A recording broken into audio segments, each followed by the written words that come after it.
एलिफंटा बोट दुर्घटनेमध्ये बदलापूरच्या मंगेश केळशीकरांचा मृत्यू. मंगेश यांच्या जाण्यानं केळशीकर कुटुंबावर दुःखाचा डोंगर. मंगेश केळशीकर नौदलामध्ये मेकॅनिकल इंजिनियर म्हणून कार्यरत होते. बोट दुर्घटनेमध्ये पंतप्रधान मुख्यमंत्र्यांनी दिलेली मदत तुटपुंजी. विधान परिषदेमधून सचिन अहिर यांचा निशाणा. गेटवे ऑफ इंडियाजवळच्या बोट दुर्घटनेनंतर यंत्रणेला जाग. महाराष्ट्र मेरीटाईम बोर्डाकडून प्रवासी बोटीची चौकशी. सुरक्षेसंदर्भात हलगर्जीपणा आढळल्यास लायसन्स रद्द करण्याचा इशारा. गेटवे ऑफ इंडियाजवळच्या बोट दुर्घटनेनंतर यंत्रणेला जाग. महाराष्ट्र मेरीटाईम बोर्डाकडून प्रवासी बोटींची चौकशी.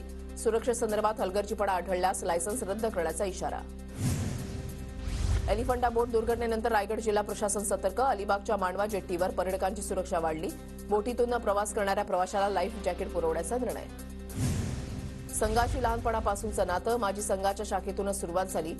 संघाच्या बौद्धिक नंतर एकनाथ शिंदेंची प्रतिक्रिया. तर संघ परिवार आणि शिवसेनेचे विचार एकसारखे असंही वक्तव्य. बाळासाहेबांच्या शिवसेनेचा संबंध कधीच संघाशी आला नाही. शिंदे काय म्हणतात तो त्यांचा प्रश्न. सत्ता टिकवण्यासाठी ही लाचारी. संजय राऊतांची टीका.